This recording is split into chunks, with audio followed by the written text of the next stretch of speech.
The spinning pumpkin of death. That sounds creepy. This is our spinning pumpkin. And I'm going to tell you how our vocabulary words apply to the spinning pumpkin. So, the balanced force is when it's stopped, it's not moving, and you can see that it's straight and it's not tilted or anything. But then when I move it, it starts wobbling. And so that is the balanced force, but then when it wobbles, that's the unbalanced force. And the centripetal force is when the little kids in the ride in here, they are, when it's spinning so fast that they're pushed up against the wall, and when the bottom drops out, they stay up against the wall and they don't fall or fly out. The kinetic energy is actually when the whole thing is moving, so it's like this whole thing. The potential energy is when it's sitting there getting ready for the ride instructor person to push the button. The more mass it has, the more force needed to move it. And so if it has a lot of mass, there needs to be a lot of force to make it spin and go really fast and speed up and accelerate. Gravity is what's keeping everything, is pulling everything to the center of the earth. Without gravity, things would just float up. So the gravity is keeping this centered, but gravity wants to keep the ride down. But things acting against gravity are keeping it up. And here, the thing that's acting against gravity is the screw. The screw is heavy enough, so it's heavier than the mass of the object, so it's able to keep the mass up and keep it from being taken down by gravity. Now we're going to talk about how Newton's laws apply to the ride. Newton's first law of motion states that an object in motion wants to stay in motion, and an object in rest will stay in rest, unless an opposite force or an outside force acts upon it. Now, this lovely spinning pumpkin of death, themed with Halloween, wants to stay in motion when it's spinning. But opposite force acts upon it. Opposite force is like friction, or my hand, or the brakes if it had brakes. That is how Newton's first law of motion is applied. Newton's second law of motion deals with force, mass, and acceleration. The more mass and acceleration an object has, the more force it needs to have in order to keep moving. Now, the object and the rides have a large mass, and it accelerates, and it has more force due to the mass and the acceleration of the object, which means it has more of a net force. And net force is all the forces together. Newton's third law. Newton's third law of motion is for every action there's an equal and opposite reaction. So, it is applied because when the people, screaming people, they're having so much of a fun time, even though really our thing wouldn't work, so they would die and stuff. They push back on the seat because they're going back. They're going back so they don't die.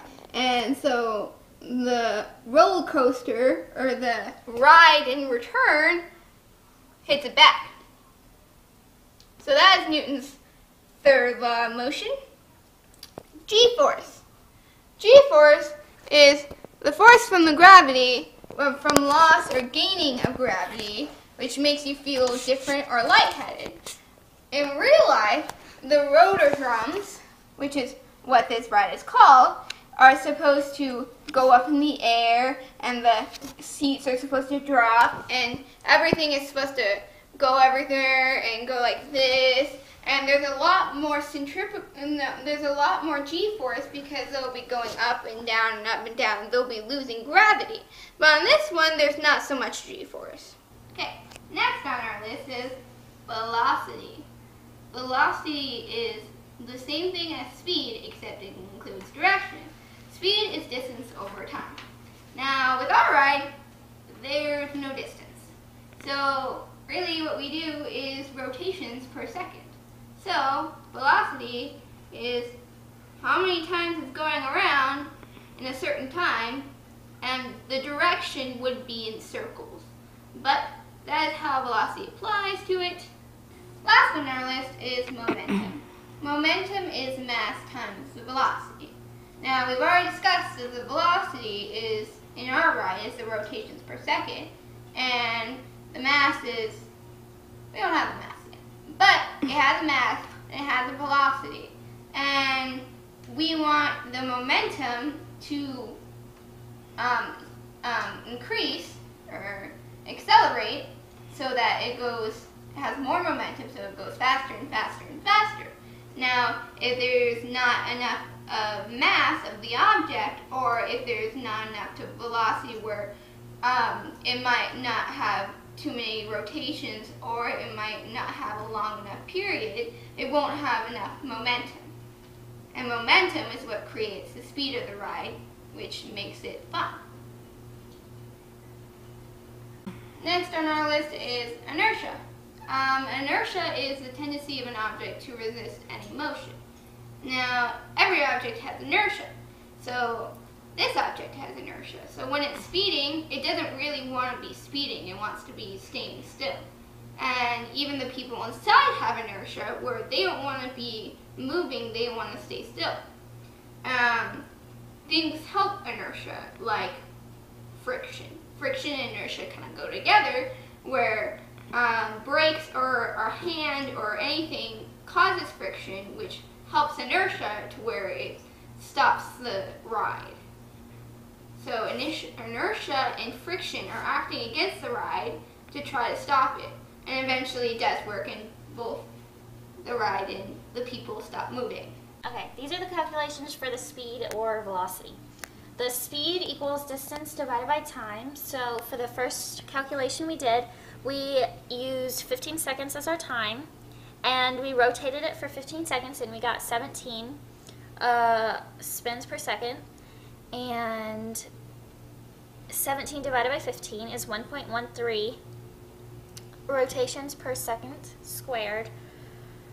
And then the second one we did it for 30 seconds, and we used the same formula, so speed equals 28, which is how many rotations it took in 30 seconds, divided by 30, and we got 0.93 rotations per second squared.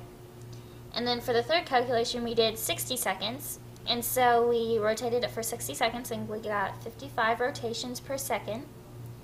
And so we did 55 divided by 60, which is 0.92 rotations per second squared.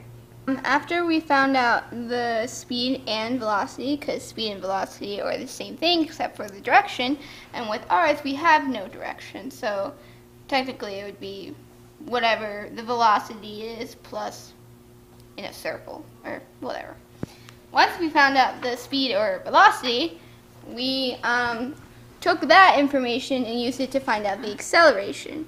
And we did the same thing for 15, 30, and 60 seconds. So for the first time, we used our velocity, which was 1.13 rotations per second squared, over 15 seconds, equal to 0.075 rotations per second seconds. Next one, we did it for 30 seconds, and the velocity for 30 seconds was 0.93 rotations per second squared, divided by 30, which equaled 0.03 rotations per second squared. And then for the last one, we did velocity over time, the change of velocity over time. And it was 0.92 rotations per second squared, and it was 60 seconds, and all equal to 0.015 rotations per second squared.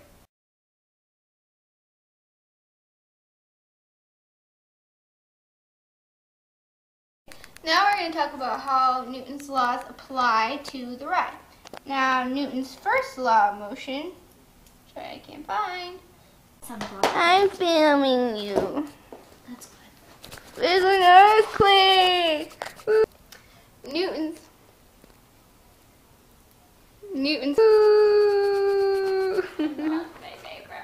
The more acceleration it has, the more force, and yada yada yada.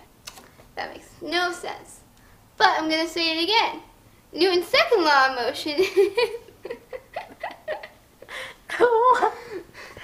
Okay. Anyway, and net force is all the forces together. Did you say all of them yet? Okay, I don't know. The velocity of the object is the distance over time. No, that would be something. I'm so tired. Oh my gosh, that was so much fun. Yay! You should all come try the spinning pumpkin of death.